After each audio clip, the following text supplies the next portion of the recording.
Assalamualaikum warahmatullahi wabarakatuh. Kami dari kelompok 4 yang terdiri dari saya, Raffi Nabila Akmal Al-Asyad, dan rekan saya, Anissa Yulianti. Kami akan mempresentasikan makalah kami yang berjudul Pokok-pokok Pemikiran Kaum Mu'tazilah. Nah, untuk penjelasan lebih lanjut, marilah kita simak dengan seksama penjelasan pertama yang akan dijelaskan oleh Raffi Nabila Akmal Al-Asyad. Sejarah telah mencatat bahwa perpecahan umat Islam sebagian besar dipengaruhi oleh perbedaan pandangan pada suatu persoalan substansi agama. Sedangkan pengertian dari Mu'tazilah berasal dari kata itizal yang artinya memisahkan diri. Pada mulanya, nama ini diberikan oleh orang dari luar Mu'tazilah karena pendirinya, Wasil bin Atha, tidak sependapat dan memisahkan diri dari gurunya Hasan al-Basri. Sejarah munculnya aliran Mu'tazilah muncul di kota Basrah, Irak pada abad kedua Hijriah tahun 105-110 Hijriah. Tepatnya pada masa pemerintahan Khalifah Abdul Malik bin Marwah dan Khalifah Hisham bin Abdul Malik. Tokoh-tokoh Mu'tazilah terdiri dari Wasil bin Atha, Abu Huzail al-Alaf, al-Zubai, An-Nazam, al-Jahiz, Muammar bin Abad, Bishr al-Mu'tamir, Abu Musa al-Mudror, Hisham bin Amr al-Fuwati, Tul al-Qamsah.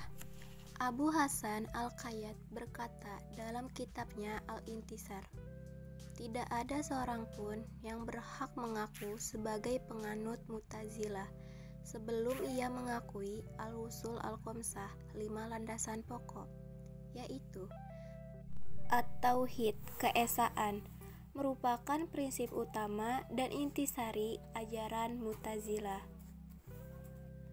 Mu'tazilah menolak konsep Tuhan memiliki sifat-sifat. Menurutnya, jika sifat-sifat ini diakui sebagai kekal azali, itu berarti terdapat pluralitas yang kekal, dan berarti bahwa kepercayaan kepada Allah adalah dusta belaka. Namun, gagasan Wasil ini tidak mudah diterima. Pada umumnya, Mu'tazilah mereduksi sifat-sifat Allah menjadi 2, yakni ilmu dan kuasa, dan menamakan keduanya sebagai sifat-sifat esensial. Mereka mereduksi lagi kedua sifat ini dasar menjadi 1, yakni keesaan.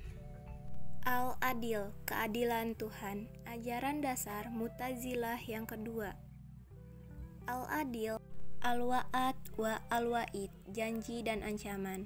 Ajaran ini berisi tentang janji dan ancaman. Tuhan yang Maha Adil tidak akan melanggar janjinya, dan perbuatan Tuhan terikat dan dibatasi oleh janjinya sendiri. Ini sesuai dengan prinsip keadilan.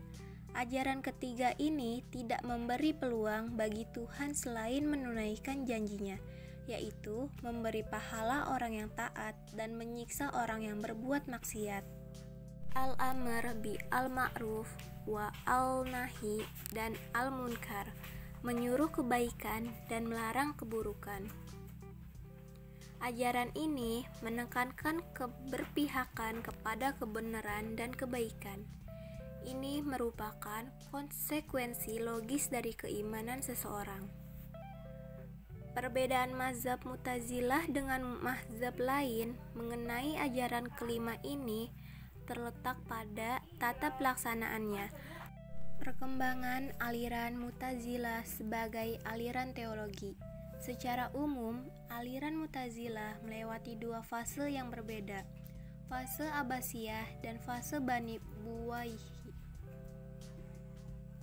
Generasi pertama mereka hidup di bawah pemerintahan Bani Umayyah untuk waktu yang tidak terlalu lama.